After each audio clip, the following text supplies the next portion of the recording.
This channel does not promote any violence, harmful, or illegal activities. All content provided by this channel is meant for an educational and information purpose only.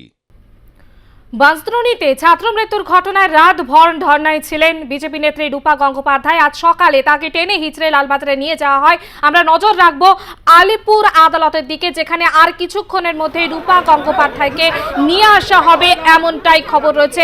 ইতিমধ্যে 5টি FIR দায়ের হয়েছে। মোট 4টি FIR হয়েছিল। মূল ঘটনার একটি, পুলিশকে হামলার ঘটনায় একটি, বিজেপির তরফ থেকে 2টি এফআইআর। 113 নম্বর ওয়ার্ডের তৃণমূল কর্মীদের বিরুদ্ধে একটি, বিজেপিকে ভয় হুমকি দেওয়ার জন্য আরো একটি এফআইআর হয়। রূপা গঙ্গোপাধ্যায়ের ঝামেলা করার জন্য মোট 5টি এফআইআর। আমরা নজর রেখেছি আলিপুর কোর্টের দিকে, যেখানে আর কিছুক্ষণের মধ্যেই নিয়ে আসা হবে রূপা গঙ্গোপাধ্যায়কে। আরো বিস্তারিত আমরা জানবো। আমাদের সঙ্গে সরাসরি রয়েছে আমাদের প্রতিনিধি সঞ্জনা লাহিড়ী। সঞ্জনা, লাস্ট আপডেট কি রয়েছে তোমার কাছে?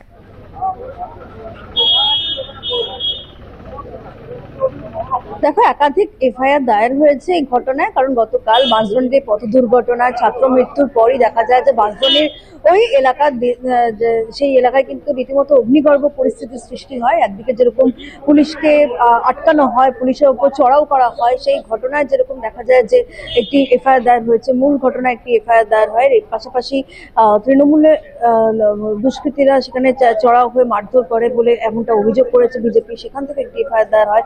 এরকম একাধিক ঘটনায় কিন্তু দেখা যাচ্ছে যে একাধিক এফআইআর দায়ের করা হয়েছে এবং সেই ঘটনায় সর্বশেষ যেটা পুলিশ সূত্রে জানা যাচ্ছে, মোট 6 জনকে কিন্তু গ্রেফতার করা হয়েছে। এর মধ্যে অন্যতম হলো রূপা গঙ্গোপাধ্যায়। কারণ রূপা গঙ্গোপাধ্যায় গতকাল রাত্রিবেলা তিনি বাঁশদ্রোণী থানায় যান এবং তিনি ভেতরে ঢুকেই কার্যত ঝামেলা সৃষ্টি করছিলেন এবং বিজেপি কর্মীদেরকে অনৈতিকভাবে গ্রেফতার করা হয়েছে। সেই বিষয়টাকে সামনে রেখে কিন্তু কার্যত এই দেখা যায় যে এই তাকে ঘিরে কিন্তু এখন থানাকে ঘিরে কার্যত এই তিনি ঝামেলা করেছিলেন এবং রীতিমতো সেই জায়গা থেকে দাঁড়িয়ে থানার ওসি কিন্তু তাকে বলেন যে তিনি হয় চলে যান, না হলে কিন্তু তাকে গ্রেফতার করা হবে। এবং দিনের আলো ফুটতেই কিন্তু তাকে গ্রেফতার করা হয়, কারণ মহিলাদেরকে যেহেতু রাত্রিবেলা গ্রেফতার করা যায় না। তার পাশাপাশি রুবি মণ্ডল নামেও কিন্তু এক বিজেপি নেত্রীকে গ্রেফতার করা হয়েছে। তার কারণ রুবি মণ্ডলও কিন্তু সেই হামলাকারীদের মধ্যেই ছিল, যেমনটা অভিযোগ রয়েছে। এবং সর্বশেষ 6 জনকে গ্রেফতার করা হয়েছে। এই ঘটনা আর কেউ গ্রেফতার হয় কিনা সেটা দেখার। তবে মূল যে ঘটনা, অর্থাৎ ছাত্র মৃত্যুর যে ঘটনা, সেই ঘটনার যে জেসিবির চালক ছিল তাকে কিন্তু এখনো পর্যন্ত গ্রেফতার করা সম্ভব হয়নি। তাকেও কিন্তু খতিয়ে দেখা হচ্ছে, বিভিন্ন এলাকায় সিসিটিভির উপর নজর রাখা হয়েছে। তবে একটু পরেই কিন্তু আলিপুর আদালতে রূপা গঙ্গোপাধ্যায় সহ আরো 5 জনকে নিয়ে আসা হবে এবং মোট 6 জনকে নিয়ে আসা হবে এবং তারপরে কিন্তু আদালতে পেশ করা হবে। আদালত বিচারক কি রায় দেন সেটাই কিন্তু এখন দেখার। কিছুক্ষণের মধ্যে কিন্তু তাকে সেন্ট্রাল লকআপ থেকে নিয়ে আসা হবে, যেটা সার্বিকভাবে সূত্র মারফত জানা যাচ্ছে। জুলেখা।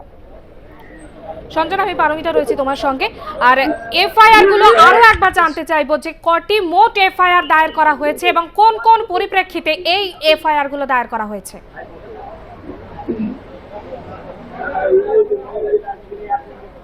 দেখো, মোট 7টা এফআইআর দায়ের করা হয়েছে। তার মধ্যে দেখা যাচ্ছে যে বিজেপির তরফ থেকে 2টো এফআইআর দায়ের করা হয়েছে। এর পাশাপাশি দেখা যাচ্ছে যে পাটুলি থানার ওসির ওপর চড়াও হওয়ার জন্য একটি এফআইআর দায়ের করা হয়েছে। পথ দুর্ঘটনায় একটি এফআইআর দায়ের করা হয়েছে। বিজেপি কর্মীদের এসে হামলা করার ঘটনায় কিন্তু একটি স্থানীয়রা এফআইআর দায়ের করেছেন। এর পাশাপাশি বিজেপির তরফ থেকে 2টি এফআইআর দায়ের করা হয়েছে। মোট 7টি এফআইআর দায়ের করা হয়েছে এখনো পর্যন্ত, যেটা জানতে পারা যাচ্ছে। একবারে সঞ্জনা, অবশ্যই নজর রাখো যে রূপা গঙ্গোপাধ্যায় আর কতক্ষণের মধ্যে আলিপুর আদালতে তাকে নিয়ে আসা হয়। আপাতত ধন্যবাদ তোমাকে। বাঁশদ্রোণীতে ছাত্রকে পিষে মারার ঘটনায় অভিযুক্তদের গ্রেফতার করতে হবে, এই দাবিতে থানায় রাতভর ধর্নার পরে গ্রেফতার করা হয় বিজেপি নেত্রী রূপা গঙ্গোপাধ্যায়কে। আর কিছুক্ষণের মধ্যেই তাকে আলিপুর আদালতে আনা হবে, এমনটাই খবর।